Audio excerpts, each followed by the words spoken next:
Hi, everyone. Welcome to Museum on Tap Happy Hour presented by the Cincinnati Museum Center. I'm Jessica Urban, and today I'm hanging out with Ashley Cook, collector, stylist, and owner of Casablanca Vintage in Northside. Hi, Ashley. Welcome to Happy Hour. Hello.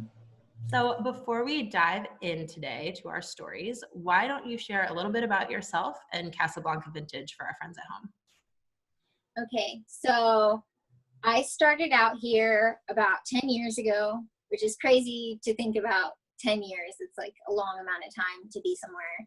But I graduated from NKU with a theater and costume design entrepreneurship degree minor situation. And I started working here right out of college, just as like a part-time thing. And it turned into me working full-time as a manager. And then my business partner and I, Tim, took over about 8 years ago. So we've owned the store for like 8 years, and we've gone through a lot of changes, and we're really proud of it. Like, we recently just bought the building that we've been in, so we've been able to fix it up a little bit. And like, we're just really proud of what we're doing. We do like film, costume for theater and films.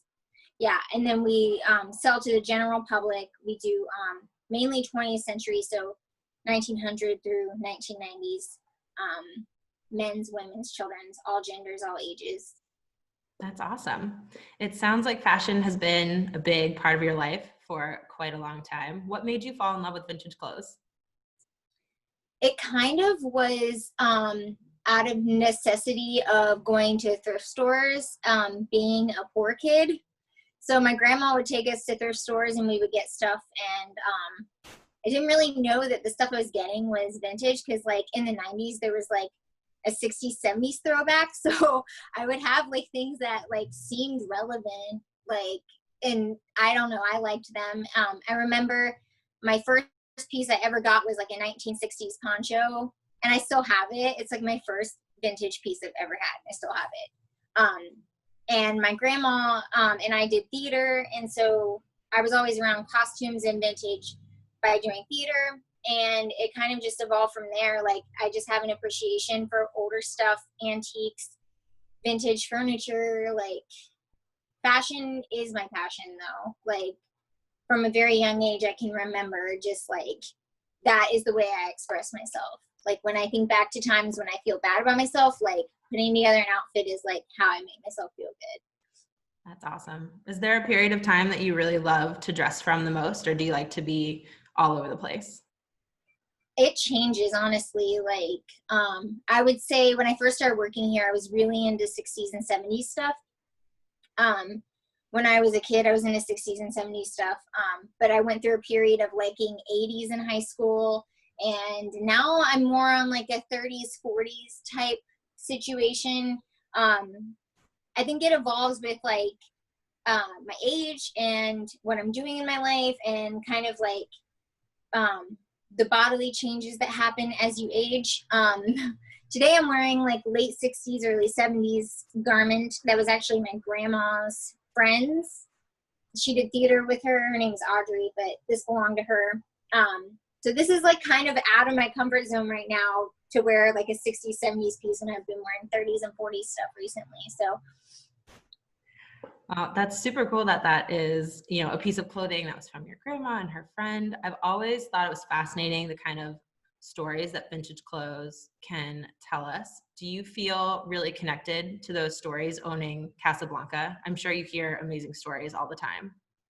we do. We get lots of really good stories, especially when people sell us stuff. They'll be like, "Oh, I remember my grandma wearing that," or like, "My aunt, like, she would wear that, and we were so embarrassed," or like, "Today I was photographing something and I found like a World War II like ration stamp in the pocket." Like, Oh, there's wow. always something. And like, one thing that stands out in my mind was I like found a Depression era piece that somebody had used dental floss to alter because that's what they had. It Yeah. was really hard to get the stitching out of it, and it was a nightmare, but it was really cool to like know that someone did that and that was their life. Sometimes it can be kind of creepy to think about, what did this person do in this item, or like, what is this like really strange stain on this, like, but it's all part of it, and it does make things like more unique, and like you think about them and you feel more connected to the piece because it does have a history. Very cool. Is there anything that's ever come into the store that you have just been blown away by? Yes, from time to time, like we'll get something and I'm just like, I can't believe that I'm actually like seeing one of these in person. And sometimes it's like something that like only I would like. It's like most people would probably throw it away, but I'm like, this is like special and I'm gonna try to rescue this. Like, I don't know. I have friends that are like, Ashley, you wear designer clothes and then you wear absolute garbage. Like, it doesn't matter. Like, it could blow me away for multiple reasons. Sometimes like finding like a special designer piece is really cool. And other times just seeing like something that somebody completely whipped up themselves and, they just, made do with what they had. Like, those things blow me away too. Awesome. So you said you have a background in theater and that part of what you do at Casablanca is style or provide costumes for theater. Is there a favorite production that you've worked on that you've gotten the style for? I personally have not been hired as a costumer for something, but like a costumer will come in with like a project that they're doing, and then they'll like be like, do you have these things? Can you pull these things for us? I really like to do that for like high school stuff because sometimes like the kids, they don't want to wear the stuff. They're like, this is like weird, and I feel like weird, and I'm like, but you're all gonna be wearing it. You're all gonna be wearing this like wild like 60s piece for Hairspray, and like, so no one's gonna feel silly or left out, and like it's kind of funny to see their attitude change once they realize they look really cute in it and stuff. But yeah, those are the types of things that I really like to do. And then with the film, they like send people in, and they typically have like a list of what they need and like the actors' measurements, and then like they're very much in a hurry and they know what they're looking for. So they tend to be more like on their own, doing their own thing, and then they come up with piles of stuff. And yeah, that's always interesting too, because you're like, I wonder who's going to be wearing this. Is it going to be someone famous or like? Have you ever seen anything that has gotten pulled out of your store that like someone's worn in a film that you recognize? Yeah, it's actually really cool, but it takes you out of the film a little bit. I remember seeing Miles Ahead, which was filmed here. They rented and purchased a lot of stuff from us, and so it was really cool to see so many things in that piece, whereas like some other things you could see maybe one or two things. Like, yeah, they did a Jessica Biel film here a while back, and there were a few things in there that I remembered selling to them. But then with Miles Ahead, like so much of it was from us. That's so cool. That's got to be, even if it does take you out of the movie, that's just got to be so fun to see clothes that you've worked hard to find and put so much effort into like curating your shop. To see those on a big screen must be thrilling.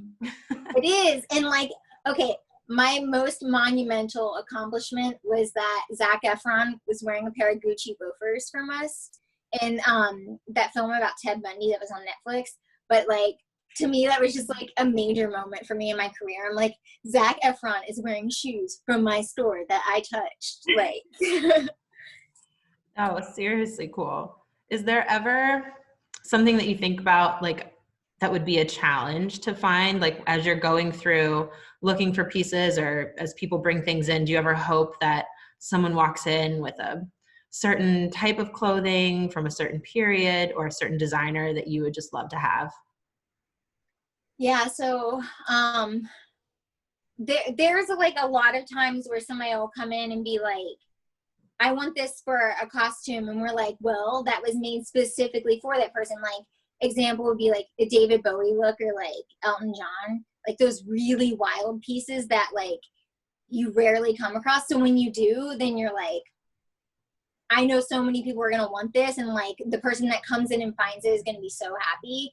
Like, those are the types of things that we hope to find when we're out looking for stuff and when someone brings stuff in, because it's like the more unique and wild the item, the harder it is to find. Because like ready to wear stuff that normal people wore every day typically isn't too outlandish or like overly stylish, especially here in the Midwest. But when we do get those things, and that's really exciting, and those are the things we really hope to find. Great. That's really, really cool. As someone who is a devoted jeans and t-shirt wearer, I'm always fascinated by how people style things together that maybe look like they don't belong or wouldn't have been put together. What inspires you when you are taking different pieces and curating them into a look?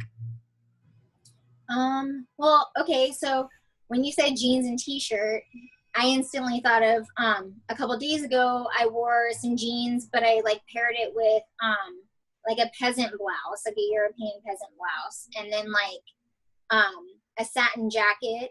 And so like somebody commented on it on Instagram and said, I love the juxtaposition of these things. And it's like, to me, when I put it together, I was like, these things go together. But then when I really looked at it, I'm like, the colors are all over the place, and the textures and the time period.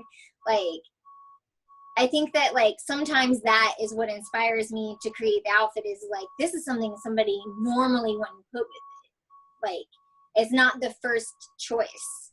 So that kind of is a challenge for me, like a personal challenge in my head. Like, can I make this work?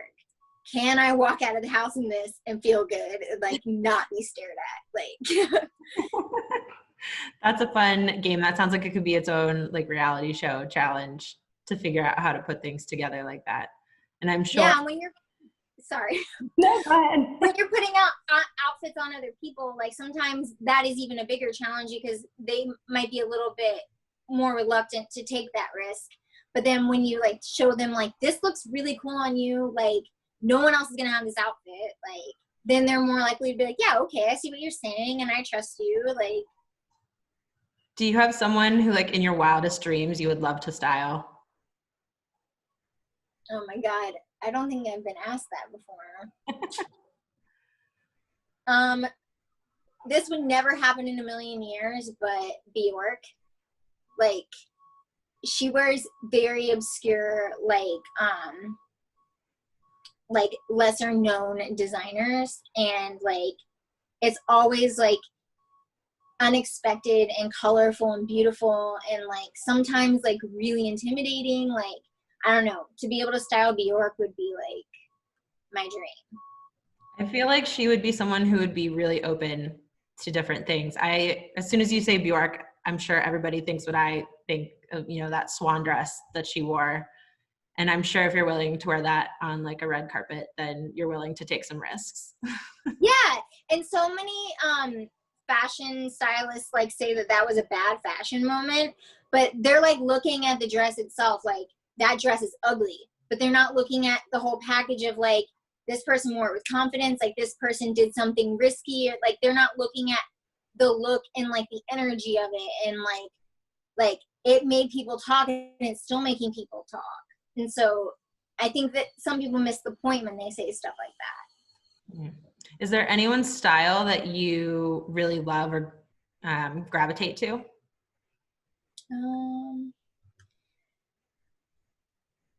I feel like I know the answers to these questions, but on the spot, I'm like, oh, like I can't answer. I don't know. I pull inspiration from literally everything and everyone. So I don't know. I think it changes a lot. Like when I was in college, I was really into like the Twiggy and like Edie Sedgwick type thing. And recently I've been more into like Katharine Hepburn, like Amelia Earhart, like more like menswear style, like androgynous boy looks. So I guess it just depends on how I'm feeling, and like if I want to like embark on like a new style. Like, I don't know. I'm sorry. I feel like I don't know how to answer that. You did great. If someone hasn't been to a vintage clothing store before or is intimidated by vintage clothing because they haven't worn it, do you have any advice for them? I always tell people, like, if you are out somewhere and you see something someone's wearing and you're like, wow, I really like that, like make a mental note of it. And then like if you're on the internet and you see a picture you like bookmark it. And then like, as you gather this information, you'll kind of see like what your style is, and like if there is something on the runway even that you really like you could recreate that with vintage clothing, and it would probably be way less expensive. So the more and more you gather like things you like and ideas, then the easier it'll be when you walk into a store and be like, okay, yeah, I saw this and I wanted it, and like here it is. Like, or I saw this like paired with this on this person, and I have that same body type, so I know I could pull that off. I think that's great advice. So before we wrap up, I usually like to throw a curveball at our guests. So here it comes. Are you ready? What is your favorite thing about the art of getting dressed?